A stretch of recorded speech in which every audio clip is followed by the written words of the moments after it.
जय श्री राम, जय बागेश्वर धाम सरकार। शनिवार को करें नमक का ये उपाय, आपके शत्रु होंगे खत्म और आपके शत्रु का होगा बुरी तरह से नाश। दोस्तों, आज मैं आपको एक ऐसा उपाय बताने जा रहा हूं जो कि शत्रु नाश का उपाय होने जा रहा है और शनिवार आज है, तो शनिवार के दिन नमक का ये उपाय यदि आपने कर लिया तो दोस्तों आपके जो शत्रु हैं वो इतनी बुरी तरह से परास्त होंगे कि उनको खुद को भी पता नहीं लगेगा कि हमारे ऊपर ये किसने बुरी नज़र डाल दी है। दोस्तों, ये जो उपाय है ये एक ऐसा उपाय है जो कि अमोघ है। इस उपाय को यदि आप कर लेते हैं तो आपके शत्रुओं के दोस्तों चीथड़े उड़ जाएंगे, आपका शत्रु किसी लायक नहीं रहेगा और आपका शत्रु जो है वो त्राही माम करेगा, इतनी बुरी मौत वो मर सकता है। दोस्तों ये जो उपाय है ये उन लोगों के लिए है जो शत्रुओं से बहुत ज़्यादा दुखी हैं और इस उपाय को करने के बाद शत्रु आपका सामना करने से तो दूर, बहुत दूर की बात है ये कि वो आपका सामना कर पाएगा। आपके आसपास से भी यदि निकलेगा ना तो गलती से भी आपको हानि पहुंचाने की कोशिश नहीं करेगा दोस्तों। और यदि उसने फिर भी कोशिश की तो उसके चीथड़े इतनी बुरी तरह से उड़ेंगे कि वो खुद भी नहीं सोच सकता, उस शत्रु का सर्वनाश हो जाएगा। दोस्तों, यदि आपको शत्रु बहुत ज़्यादा बड़ी तकलीफ नहीं दे रहा है तो इस क्रिया का प्रयोग गलती से भी ना करें, क्योंकि दोस्तों ये जो क्रिया है बहुत खतरनाक क्रिया है, बहुत खतरनाक उपाय है। तो छोटी मोटी रंजिश के लिए, छोटी मोटी लड़ाई के लिए इसका प्रयोग नहीं करें। लेकिन यदि शत्रु आप से बाहर हो गया है, शत्रु आपका बुरा ही बुरा चाह रहा है और आपका कुछ भी बनना नहीं पा रहा, काम आपका नहीं बन पा रहा, तो दोस्तों यकीन मानिए ये उपाय जो है ये रामबाण उपाय है और ये इतना ज़बरदस्त कारगर सिद्ध होगा कि आप भी सोचेंगे कि शत्रु कहाँ गया, शत्रु हमारा यहाँ पे था लेकिन वो कहाँ गया। 100% दोस्तों इससे आपका काम भी बन जाएगा। आप इस वीडियो को अंत तक जरूर देखना। दोस्तों, मेरे बहुत से भक्त हैं जो कि कमेंट बॉक्स में लिखते हैं कि गुरुजी हमने ये उपाय किया था लेकिन हमारा कार्य नहीं हुआ।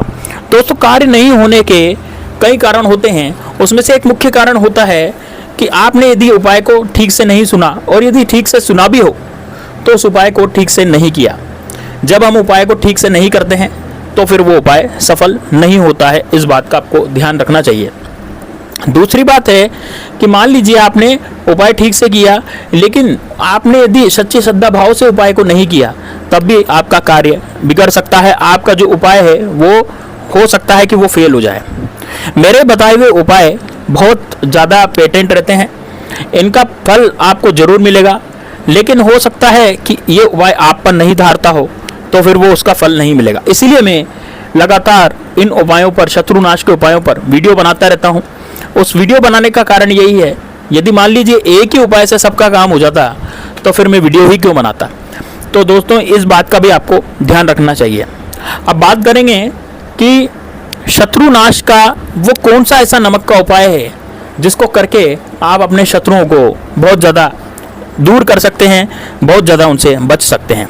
लेकिन इससे पहले मेरी आपसे हाथ जोड़ करके विनती है दोस्तों कि यदि आप बागेश्वर धाम सरकार बालाजी की कृपा प्राप्त करना चाहते हैं तो कमेंट बॉक्स में जय श्री राम, जय हनुमान जरूर लिखें, जय बागेश्वर धाम सरकार जरूर लिखें। साथ में वीडियो को लाइक जरूर करें, क्योंकि दोस्तों यदि आप वीडियो को लाइक कर देंगे तो वीडियो को लाइक करने से बागेश्वर धाम बालाजी की कृपा आप पर प्राप्त होगी, जैसे कि मुझ पर है।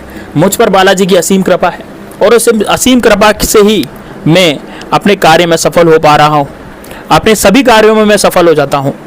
इसीलिए आप भी अपने कार्यों में सफल हो जाएंगे और आप भी बहुत ज़्यादा उन्नति करेंगे, बहुत ज़्यादा आप तरक्की करेंगे। दोस्तों उपाय क्या है ध्यान से सुन लीजिएगा। यदि आपके पास कागज़ पेन है तो उससे नोट कर लीजिएगा और यदि आपको दोबारा देखना है तो वीडियो भी आप दोबारा देख सकते हैं, सब कुछ यहाँ पर फ्री है। दोस्तों एक बात और कहना चाहूँगा, मेरे जो उपाय होते हैं बहुत ही सरल होते हैं, सटीक होते हैं। आज वाला उपाय भी बहुत ज़्यादा सरल है। इस उपाय से आप हजारों शत्रुओं को, लाखों शत्रुओं को आप परास्त कर सकते हैं, उनका पतन कर सकते हैं। लेकिन दोस्तों एक बात का आपको ध्यान रखना पड़ेगा कि उपाय करते समय आपको कोई रोके टोके नहीं, कोई आपको मतलब कि आप किसी से बात नहीं करें उपाय करते समय। बहुत से लोग क्या करते हैं कि बातें करते हैं या फिर उनको कोई टोक देता है। जब आप एकांत में उपाय को करें, एकांत में किया गया उपाय ही हमेशा सफल सिद्ध होता है, सरल सिद्ध होता है। तो इसलिए आप जब भी कोई उपाय करें तो एकांत में करें, एकांत के अलावा आप कहीं भी उस उपाय को नहीं करें। अब दोस्तों मैं आपको कुछ बात बताने जा रहा हूँ इस उपाय की, ध्यान से सुनिएगा। यह उपाय आपको शनिवार के दिन करना है। शनिवार के दिन आप क्या करें, आप इस उपाय को सुबह कर सकते हैं या शाम को भी कर सकते हैं। आप चाहें जब इस उपाय को कर सकते हैं, पर मेरी सलाह यह है कि आप इस उपाय को शाम को करें तो ज़्यादा बेहतर रहेगा। इस उपाय को करने के लिए आपको करना क्या है, आपको एक बड़ा सा दिया लेना है। एक बड़ा सा दिया लेना है, मिट्टी का दिया। अब वो दिया आपको जलाना नहीं है। आप उपाय को ध्यान से सुनिए, उपाय थोड़ा अलग है लेकिन बहुत सरल है। आपको दिए को जलाना नहीं है। आपको क्या करना है, एक कागज़ का टुकड़ा लेना है और कागज़ का टुकड़ा 2 बाई 2 का या 3 बाई 3 का, यानी 3 इंच लंबा 3 इंच चौड़ा, या फिर 2 इंच लंबा 2 इंच चौड़ा, इस तरह का आप कागज़ का टुकड़ा दें। अब आपके मान लीजिए एक शत्रु है, तो शत्रु का नाम उस कागज़ के टुकड़े पर लिखिए। शत्रु का नाम आपको काली शाही से लिखना है। अब आप, बहुत से लोग मुझसे पूछते हैं गुरुजी काली शाही का ही इस्तेमाल क्यों करते हैं। देखिए, शत्रु का नाम लिखने के लिए हमेशा काली शाही का प्रयोग इसलिए किया जाता है कि शत्रु बुराई का प्रतीक होता है और बुराई के प्रतीक को हम कालिख पोत कर ही खत्म कर सकते हैं। इस वजह से शत्रु का नाम काली शाही से लिखवाया जाता है। तो आपके पास घर में यदि काला मार्कर रखा है, काला पेन रखा है, तो आप शत्रु का नाम काली शाही से जरूर लिखें। दूसरी बात है दोस्तों कि जब आप काले पेन से शत्रु का नाम लिखेंगे उस कागज पर, मान लीजिए आपके 2 शत्रु हैं तो आप 2 नाम लिख दीजिए, 3 शत्रु हैं तो आप 3 नाम लिख दीजिए, 4 शत्रु हैं तो आप 4 नाम लिख दीजिए, 5 शत्रु है तो आप 5 बार नाम लिख दीजिए। लेकिन 5 से ज़्यादा शत्रु है तो फिर आपको केवल शत्रु लिखना है। ध्यान दीजिएगा दोस्तों, मैं क्या कह रहा हूँ।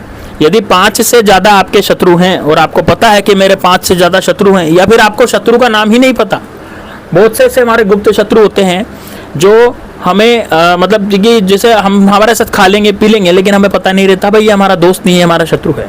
तो फिर आप उस केस में क्या करेंगे, आप नाम तो लिख नहीं सकते, तो आपको नाम पता भी नहीं है। इस वजह से आप क्या करें, शत्रु लिख लें। और यदि आपके 5 से ज़्यादा शत्रु हैं, जब भी आप शत्रु लिखें, कागज़ पर शत्रु लिख दें। आप क्या करेंगे, अब उस कागज़ को अब आप एक मुट्ठी नमक लेंगे।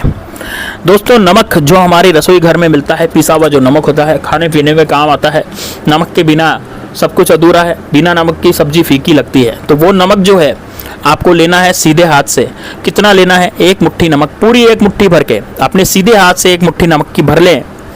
और दिया इतना बड़ा लाना है, दिया इतना बड़ा लाना है कि मतलब छोटा सा दिया नहीं लाना आपको, अभी मैं बताऊंगा कितना बड़ा लाना है। एक मुट्ठी नमक आप भर लें। कागज में आपने नाम लिख लिया शत्रुओं का, ये तो 5 शत्रु, तो 5 शत्रु के नाम लिख दिए, या फिर आपने केवल शत्रु लिख दिया। अब आप क्या करेंगे, उस दिए में जो नमक है आपने एक मुट्ठी से ले रखा है, उसमें थोड़ा सा नमक दिए में भर देंगे। थोड़ा भरें, पूरा नहीं भरना है, थोड़ा भरे, मुट्ठी में से थोड़ा सा नमक दिए में भर दें। उसके बाद उस कागज को आप दिए पर बिछा दें। कागज पर आपको दिया बिछा देना, मतलब दिए पर आपको कागज बिछा देना है जिस पर आपने शत्रु का नाम लिखा है या शत्रु लिखा है, और जो शत्रु है आपको दिखता रहना चाहिए ऊपर से। अब उस कागज पर आपको वो पूरा नमक डाल देना है जो मुट्ठी का है, यानी कि पूरा दिया जो है नमक से भर देना है। अब आपको एक बात का ध्यान रखना है, जो कागज है वो उस कागज के नीचे भी नमक होगा, उस कागज के ऊपर भी नमक होगा, और कागज बीच में दबा रहेगा नमक के, कागज बीच में नमक के दबा रहेगा। इस तरह से आपको कागज को सेट करना है। ध्यान रहे, दिया इतना बड़ा लाएं कि एक मुट्ठी नमक उस दिए में आ जाए, एक मुट्ठी नमक उस दिए में आ जाए। इसलिए बोल रहा था मैं कि दिया जो है आपको छोटा नहीं लाना, क्योंकि कई लोग छोटा दिया ले आएंगे, वो छोटा दिया नहीं चलेगा इसमें, क्योंकि एक मुट्ठी नमक नहीं आ सकता छोटे दिए में, वो बड़े ही दिए में आएगा।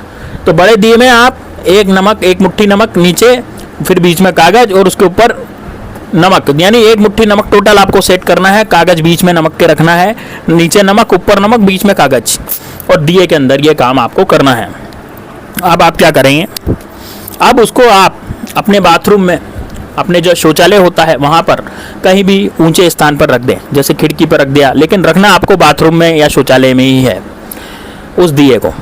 अब शाम के समय यदि आप ये उपाय करेंगे तो उस दिए को जब आप रोशनदान पर रखेंगे या कहीं खिड़की वगैरह में बाथरूम पर रखेंगे, तो अब आपको सुबह क्या करना है, जैसे ही आप सुबह उठेंगे, सुबह उठ करके आपको उस दिए के नमक को और उस कागज को आपको गटर में डाल देना है। या फिर आप गटर में नहीं डाल सकते, आपके घर में गटर वगैरह नहीं, वहाँ नहीं है, तो आप क्या करें, आप बाहर ले जाएं, जहाँ कोई गंदा पानी या गंदा नाला बह रहा है वहाँ पर उसको डाल दें। घर से थोड़ा दूर होना चाहिए वो नाला, ध्यान रखिएगा दोस्तों।